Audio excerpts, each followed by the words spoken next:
paz, meus irmãos. A gente está nesse mês de missões, onde a gente está falando, colocando os devocionais um pouco mais de foco em missões. E quando a gente fala em missões, a primeira coisa que vem na minha cabeça é falar do Evangelho. Alguém está fazendo missões, alguém está pregando o Evangelho em algum lugar. E quando a gente fala sobre Evangelho, é muito bom a gente definir o que é Evangelho, porque muitas vezes a gente se confunde. E falando sobre isso, eu queria contar um pequeno meu testemunho, né, de vida. Eu nasci num lar cristão, desde pequeno eu ia para a igreja, meus pais me levavam para as EBDs, para as escolas bíblicas dominicais, EBF, Escola Bíblica de Férias. Quando adolescente, eu participava dos adolescentes, ia para coral, teatro, participava de todos os eventos. Quando jovem também, a mesma coisa. Mas um dia eu estava no Facebook lá, rolando as telinhas lá, e eu me deparei com uma pergunta daquele blog Voltemos ao Evangelho, que perguntava, o que é o Evangelho? E aquela pergunta lá me chocou porque tinha 20 anos que eu estava na igreja, mais ou menos, indo lá, e eu não sabia responder simplesmente o que era o Evangelho, porque eu confundia as coisas. Pô, Evangelho, eu vou na igreja, fui na igreja minha vida toda, e eu não sei responder essa pergunta. E nesse anseio ali, eu comecei a ler a história lá do blog, qual que era a página lá, e na palavra de Deus, e eu eu descobri que o Evangelho simplesmente é, Cristo veio, morreu e ressuscitou. Ou seja, o Evangelho simplesmente é isso. Não é eu ter ido em todas as coisas de adolescentes, jovens. E quando isso começou a tocar meu coração, eu falei, caramba, então eu vivi minha vida toda na igreja de forma, assim, robótica, porque eu não sabia o que era o Evangelho. Achava que estava vivendo o Evangelho e não sabia. Eu queria abrir com vocês em 1 Coríntios 15, 3 e 4. 1 Coríntios 15, 3 e 4.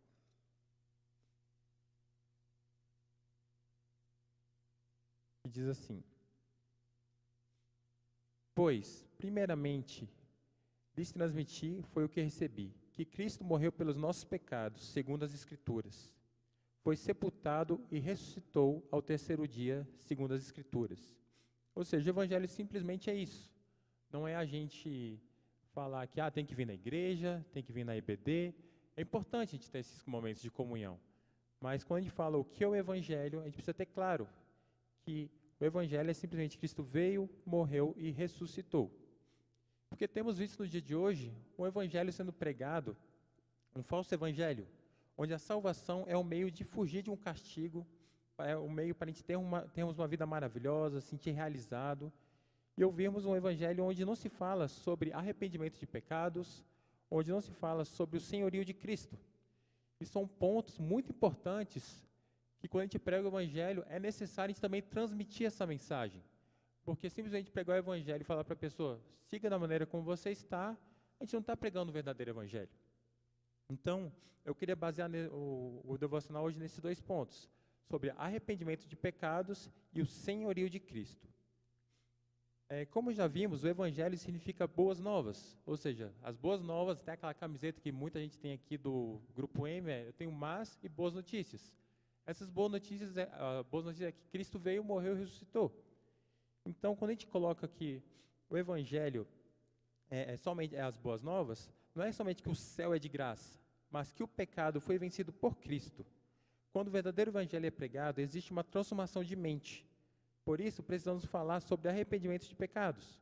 Nas Escrituras, podemos ver um evangelismo que começa com a mensagem de arrependimento, como o próprio Jesus disse. Aí vamos abrir lá em Marcos 1, versículo 15.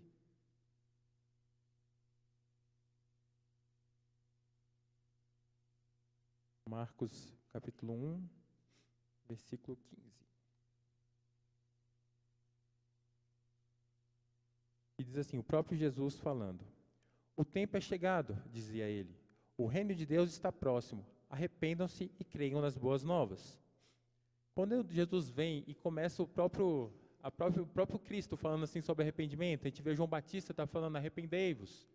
A gente começa com o Evangelho, onde é necessário a gente se arrepender, olharmos para nós mesmos, entendermos que somos pecadores e que precisamos de Cristo para fazer esse intermédio, Porque até o arrependimento em si, ele não é o evangelho.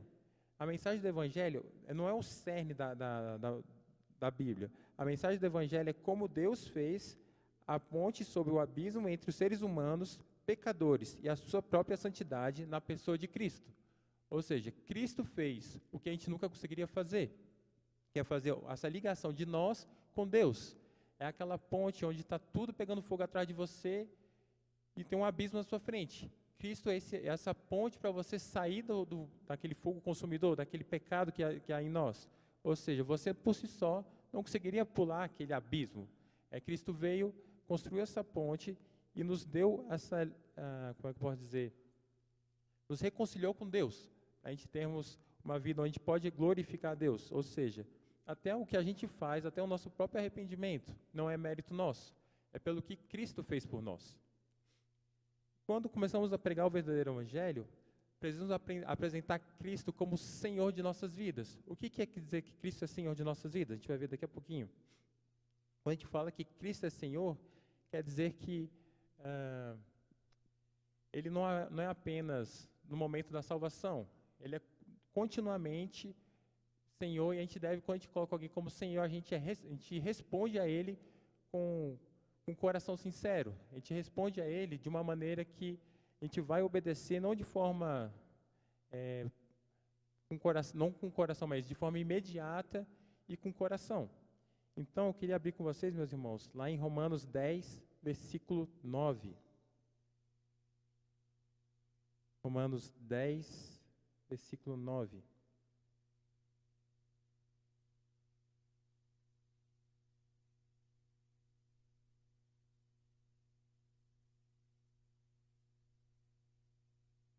Diz assim: se você confessar com a sua boca que Jesus Cristo é o Senhor e crer em seu coração que Deus o ressuscitou dentre os mortos, será salvo.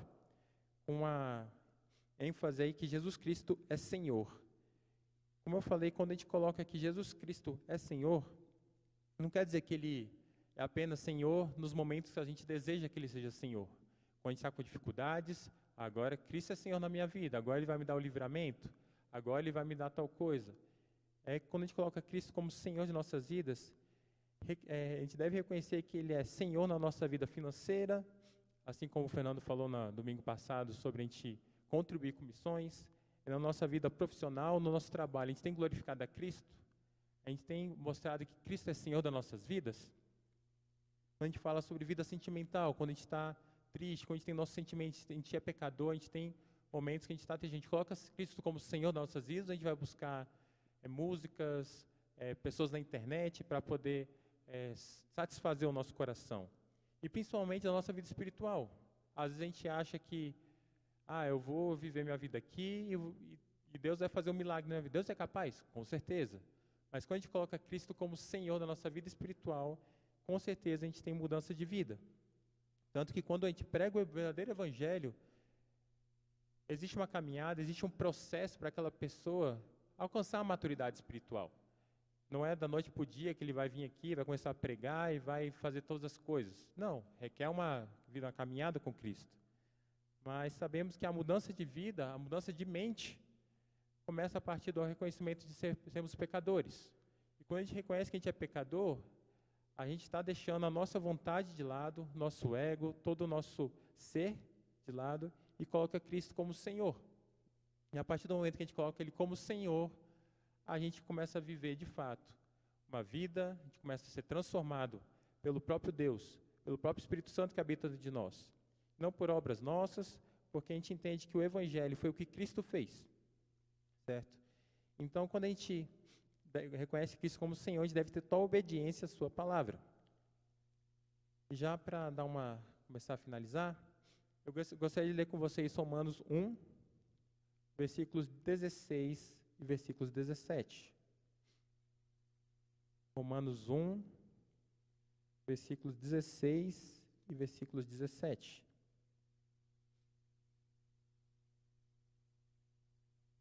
Diz assim: não me envergonhe do Evangelho, porque é o poder de Deus para a salvação de todo aquele que nele crê, primeiro do judeu, depois do grego, Porque no Evangelho é revelada a justiça de Deus, uma justiça que do princípio ao fim é pela fé.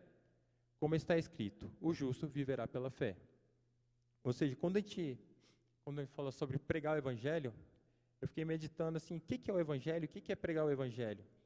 Primeiro, como eu falei, a gente precisa entender o que é o Evangelho. Cristo veio, morreu e ressuscitou, simplesmente. E quando a gente prega o verdadeiro Evangelho, quando a pessoa entende, quando a gente fala para a pessoa que o Evangelho é de graça, que o céu é de graça, a pessoa, às vezes tem gente que se diz, não, mas o que eu faço? Eu não preciso fazer nada. Exatamente, você não precisa fazer nada, porque Cristo já fez aquilo que a gente precisava fazer. A gente não conseguiria fazer, na verdade, né? Ou seja, quando a gente entende o verdadeiro Evangelho, até no próximo sábado, a gente vai ter evangelismos aqui, vai ter teatro, vai ter o evangelismo pessoa a pessoa. A gente precisa entender o que a gente vai falar, que o verdadeiro Evangelho é o que Cristo fez, e que a consequência disso, a gente tem uma vida de arrependimento de pecados, confissão de pecados, e colocando Cristo como Senhor. Tem outras coisas, tem muitas outras coisas que a gente precisa crescer quando a gente entende o verdadeiro Evangelho. Mas nessa manhã eu queria trazer com vocês mais sobre isso mesmo, sobre Cristo ser Senhor e a necessidade do arrependimento de pecados para demonstrarmos uma vida onde cremos que Cristo fez tudo por nós. Amém? Senhor Deus, nós queremos te agradecer, Senhor, porque o Senhor é um Deus bom, um Deus misericordioso. E o Senhor mandou seu Filho, Pai, Jesus Cristo, para morrer em nosso lugar, porque jamais conseguiríamos, Pai, pagar o preço e sermos bons o suficientes, Pai, para termos a vida eterna. Mas pela sua misericórdia, o Senhor fez de tão bom grado, Senhor, enviou seu Filho, o Cordeiro Santo de Deus, que tira o pecado do mundo, Senhor. Porque Ele fez, nos justificou, Pai, para nos tornarmos santos perante Ti. E te pedimos, Senhor, que quando essa mensagem do Evangelho entre em nossas vidas, ou quando falarmos do Evangelho para outras pessoas, Senhor, que possamos ser fiéis ao que o Senhor nos diz. Que possamos colocar o Senhor como o Senhor das nossas vidas, não apenas em momentos específicos, mas em todas as áreas. Que o Senhor possa nos constranger, que possa nos ajudar, Senhor, a termos uma vida onde glorificamos a Ti e possamos nos arrepender, Pai, diariamente dos nossos pecados, Pai, não para herdarmos a vida eterna, mas para termos uma comunhão contigo, Senhor, para glorificarmos o Teu nome, Senhor. Capacita cada um aqui, ajude cada um aqui nas suas dificuldades, Senhor, para que possamos, Pai, como igreja, vencer o pecado, Senhor, vencer as tentações do inimigo e sermos uma igreja forte, Pai, onde pregamos o verdadeiro Evangelho.